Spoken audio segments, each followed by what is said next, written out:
Hi folks, my name is Linda Emmett and welcome to Happiness is an Inside Job. We are the creators of our own reality, we create our own lives. Our mind is our biggest limit and it's our own beliefs, behaviours and habits constantly caught in those cycles that keep us trapped where we are and stand in the way of our own happiness. So throughout this podcast, we're going to take a deep dive into some of those beliefs, habits and patterns, where they show up in your lives and what you can do to change them.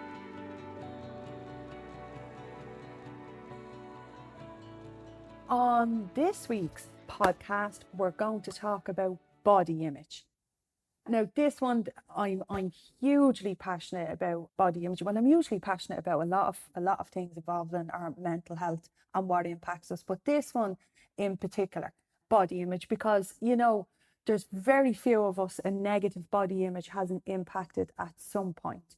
And over time, it can really, really impact our quality of life, how we live, how we show up, and how we feel about ourselves. So we're going to dive into this one this week. So firstly, by looking at what is body image. And body image is simplified. It's a range of thoughts, feelings, and opinions that we have about our own body. And we can often think that these are the opinions that others have about us too, but that's only a perception. But we can feel that way. We can feel like we're being judged by other people on our bodies, on how we look, and we can base a lot of our self-worth on how we look rather than who we are. And we are not our bodies first and people second. We're people first, and our bodies is a vessel that carries us through life. It's something that heals us when we're hurt. It repairs itself. It's how we hug people. It's how we feel love. For women, it can be how we give birth.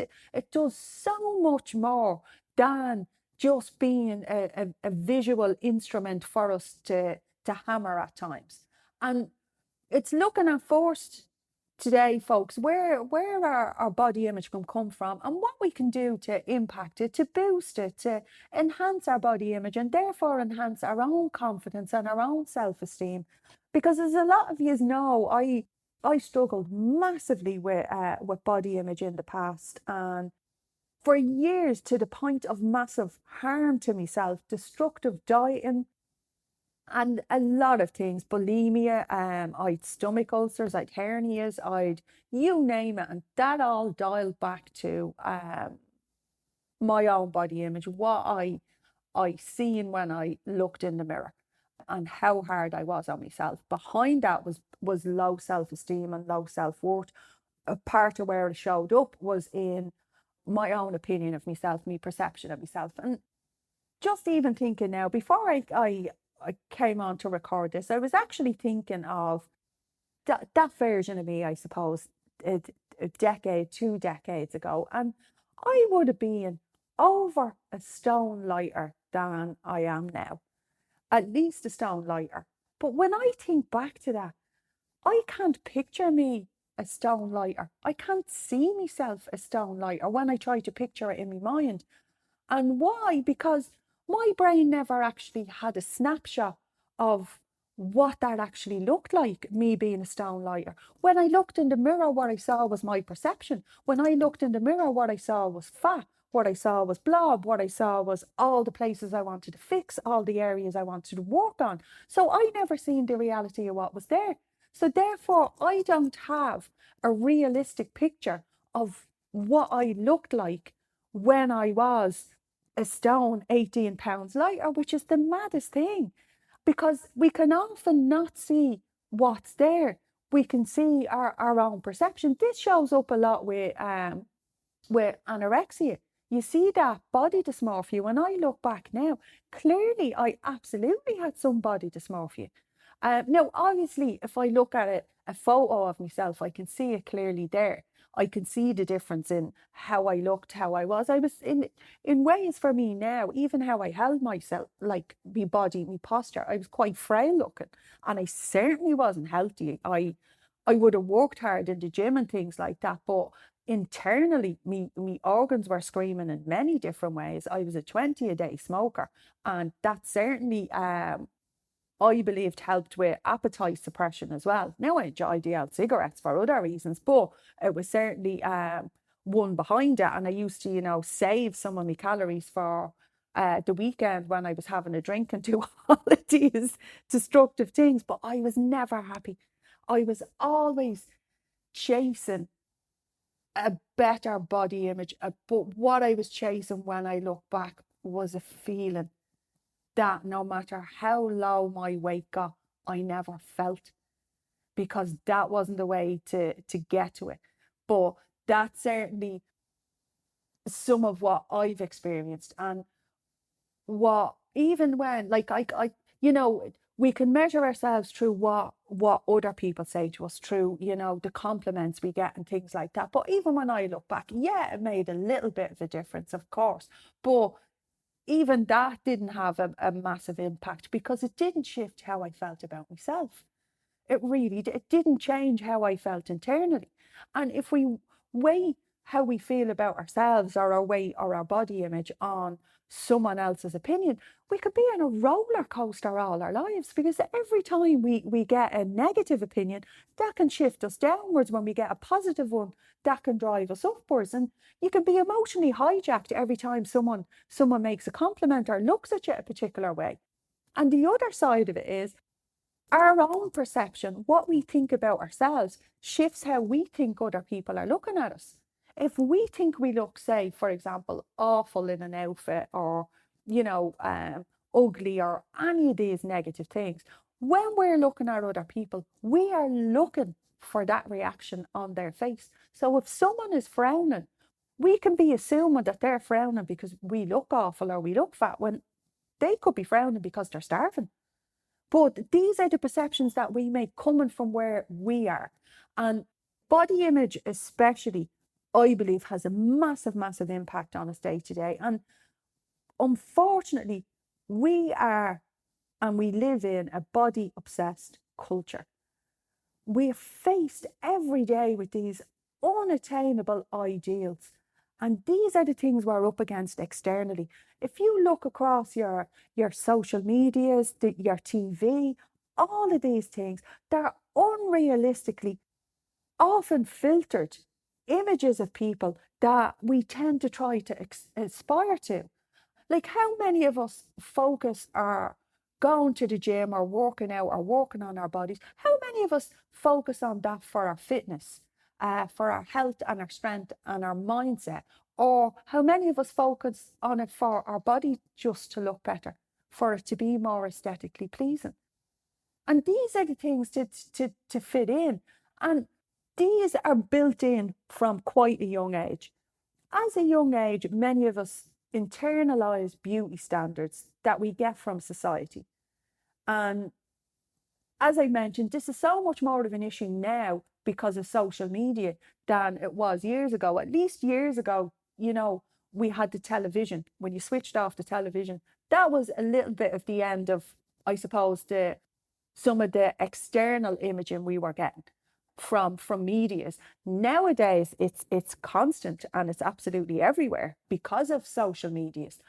So that has certainly shifted and put a lot more pressure on our younger people coming up, and you can see it. You can see, if you look at young people of today compared to how they were decades ago, there's huge differences in how they show up. And some of that is certainly down to the pressure that they have on them, and how it shows up in some of us can be in many different ways, like obsessive body checking. When you're constantly checking your body, when you're constantly looking at yourself in mirrors. Now, some of that, I mean, like, if it's the other side of, if you're massively confident, it can be for different reasons. But if you've low self-worth, low self-esteem, poor body image, that can lead to you obsessively body checking, obsessively checking different parts of your body, looking at different parts of your body, and effectively hammering yourself in your head. Another way you can show up is when you're frequently comparing yourself to others, comparing yourself to what you think you should look like, what you think your body should look like. Weighing yourself constantly, and if the weighing scales is impacting your mood, if what that scale says when you step on that metal plate, if when you're on that, that dictates your mood getting back off that dictates positive or negative feelings that impact your day, that's when your body image is an issue, if it's having that level of impact. Like when you think of it, if you're stepping on that metal plate and seeing that number, and you're then getting off and hammering yourself, giving out to yourself, shifting your food choices, telling yourself you're a failure, 100% your body image is impacting you negatively. If you're camouflaging and hiding behind clothes, if you're wearing big baggy clothes to hide behind, to hide your body so people won't see what's really there, definitely it's impacting your body image. And I know certainly for me in times in my life, I usually would have done this. I would have had baggier clothes for fat days and skinnier clothes or clothes I liked that I'd wear on the good days. And this would be in part dictated by what the scale said. And that showed up with me for years. And it took me doing the work I do and learning a lot about myself to even start shifting that. Some of what shows up with my clients quite a bit when we start building body confidence is I say to them, you know, when you look in a mirror, how are you? How do you respond? How do you feel? And they'll say, I haven't looked at in a mirror in years. I mean, like, folks, if we're not even looking at ourselves, if, you know, we feel that negatively about ourselves, that we're avoiding mirrors, that's painful. That hurts your heart. Like, your body is a part of who you are. And when we're doing those sorts of things, they really, really can have a huge impact on our own mental health and well-being. And again, as I say, a lot of this comes from how we grew up. And it's understanding where your ideals, where your expectations, and where some of these thoughts developed, seeing the reality now and shifting away from that. I know when I was growing up, certainly, and I'd imagine for a number of years, you know, a lot of our views on, I know certainly mine, on what you should look like, what you wanted to look like, were the likes of Barbie and Ken. All types of the Barbie dolls and Ken dolls. I wanted to look like Barbie. She got to wear fabulous ball gowns. She lived in a castle. She rocked around in carriages. And in my head, with the fantasy I created, she lived a great life. You look at any Disney movie that we watched growing up, look at the aesthetic, look at the way the females are built and the way men are built. Females are built with, you know, big boobs, tiny waist, long legs, long hair, big eyelashes, big eyes. And the men are built with, you know, muscles, giant upper muscles, thin waist, rugged, rigid jaw, a real square structured face, a mane of beautiful hair, and muscular legs. They rode up on the horse and were a rescuer, a protector, a minder, and the prince that saved the women. And these were all the things as children, these were all the things we watched. So these are where children are like sponges. These are where we got the ideas of who we were to be. These were what we would have seen from even outer society, from how our parents behaved, from what their body image was. I know my mother in particular struggled with hers. For years she was on diets, and that would have had an impact on what I thought a woman should look like. Different things that I heard in school were in the schoolyard. As I say, children are like sponges. We absorb what's going on around us to make sense of who we are, where we fit in, who we should be, what's okay, what's not okay, and we build our beliefs and behaviours from there. And that is the start of where our body image is formed. But these ideals are not reality and completely unrealistic. So to start from where we are now, from this moment and this time, to start working on your body image and shifting out them ideals is one, looking at them. What are you telling yourself that you need to look like? Who is it? Because a lot of the time, as I say, like when I look back on when I was, struggled with an eating disorder, had really poor body image. When I look back and ask myself now, where was I going? What was the ideal? What was I intending to look like? I don't know. I just know I was never happy. No matter how thin I got, or, whether I could see jutting collarbones or whatever it was, I didn't see the reality of what was there anyway. I just knew I was chasing better, chasing more, because I was chasing a feeling. Body image and body confidence is built from within, and it's building awareness around one, the expectation you have of yourself, where it comes from. Is it reality? Is it Barbie? Is it Ken? Is it those ideals that you're bombarded with? And starting to detox your mind from all of that gunk and crap. Getting rid of all of that and getting rid of the unrealistic images that we're being bombarded with on social medias, on TVs. I know for me, social media isn't really a big player in how I want to look or how I think I should be or show up. But when I was thinking again before doing this particular podcast, television is. When I'm watching television, I can still hear myself in part when I'm watching particular programs and things like that, and I'm seeing, say, a businesswoman show up and she's completely together, looking fabulous, absolutely manicured and amazeballs. In my head, I'm going, yeah, that's how you should look as a businesswoman. That's what you need. It's a program. It's a television image. They spend 4 hours of makeup before they dived on the screen. It's not real. It's not reality. But these are some of the things that I'm picking up in my own patterns. When I see someone super happy prancing along the beach, I'm looking and I'm going, she is so body confident running along there where her, wherever her flat tummy and her long legs and wherever else. And unless I'm going to grow 5 inches and take modelling up as a career, I'm probably not going to be her either.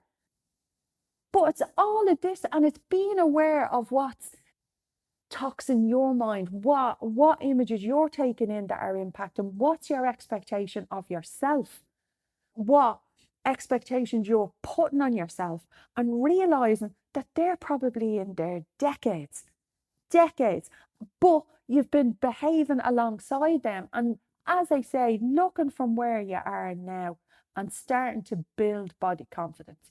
Body confidence starts with shifting how you're speaking to yourself and how you're treating yourself.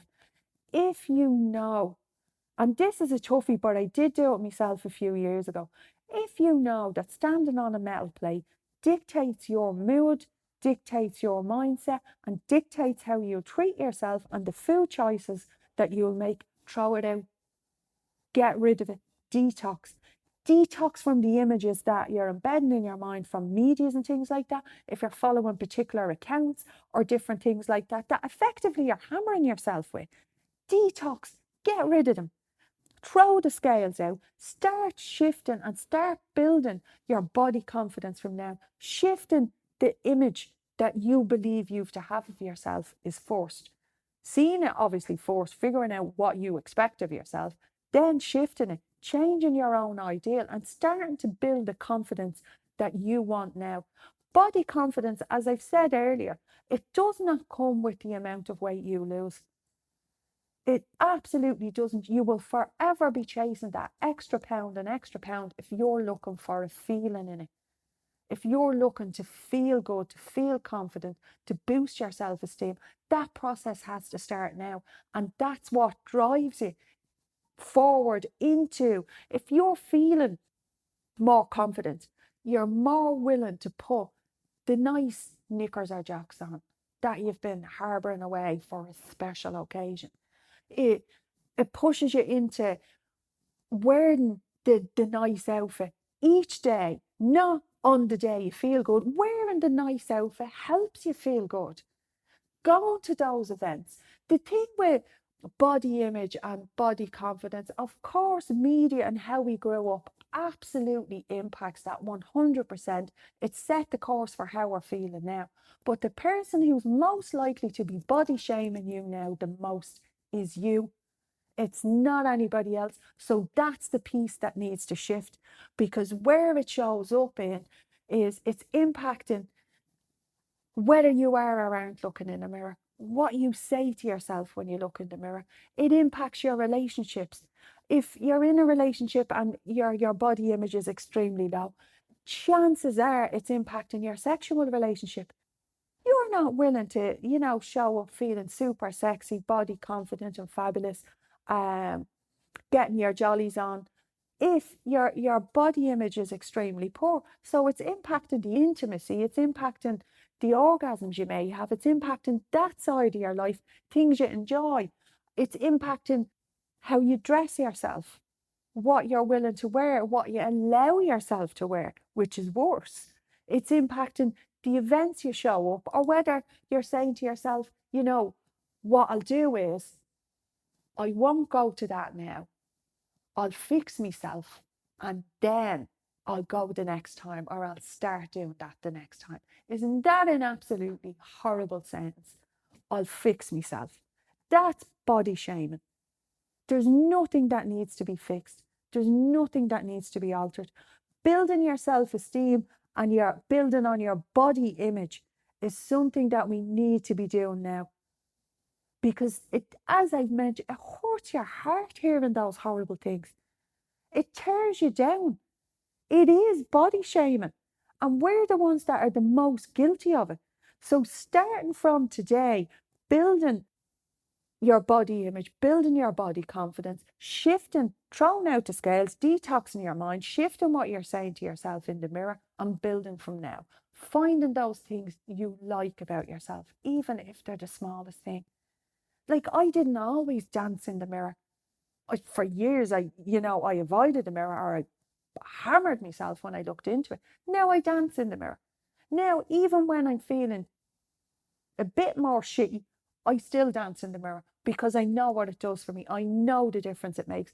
And change is not in the days that it's easy and it feels good. Change is doing it anyway on the days you don't want to, on the days it's harder. That's true change.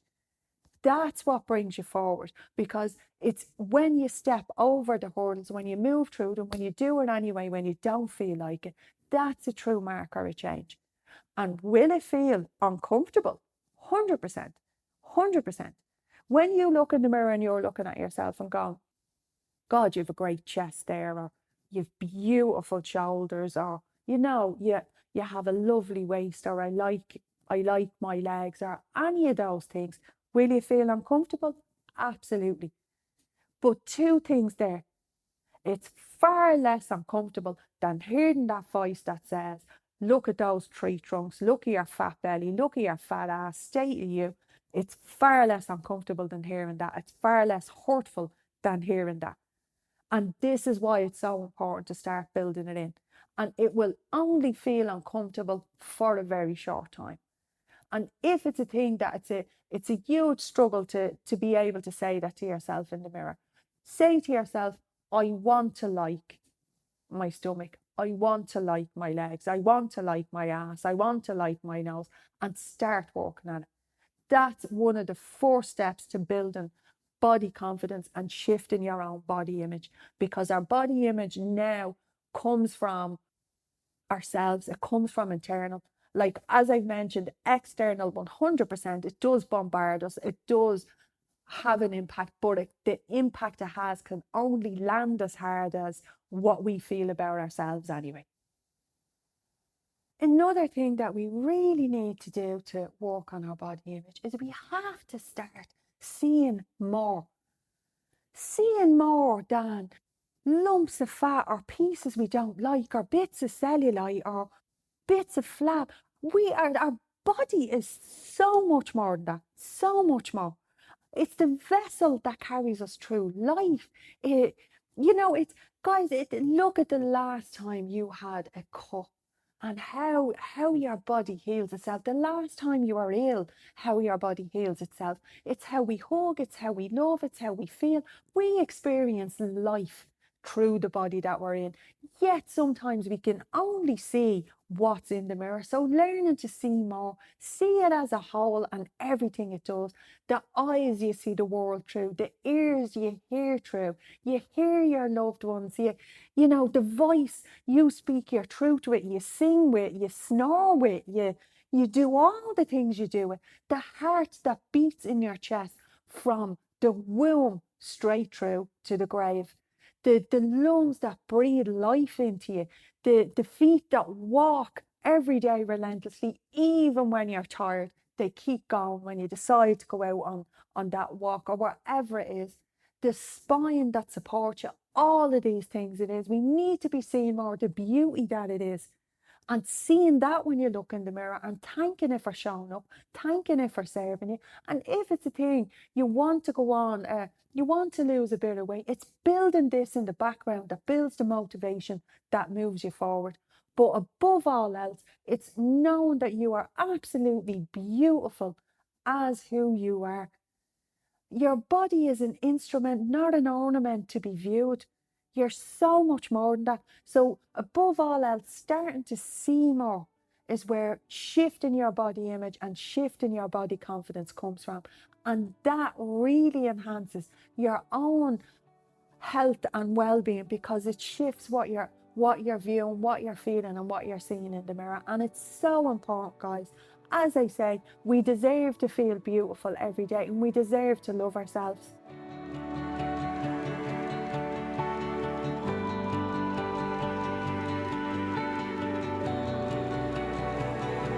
So that's it for me for this week, guys. I hope you really enjoyed it and got some fabulous takeaways. And as always, I invite you to connect in with me across social media or check me out on my website, www.yourgifttoyou.com, or email me, linda@yourgifttoyou.com, guys, because I'd love to hear from you and any topics you'd like for us to talk about or any more learnings that you want. And please remember, give me those reviews because it keeps the podcast getting out there to more people. So chat to you very soon, guys. Bye-bye.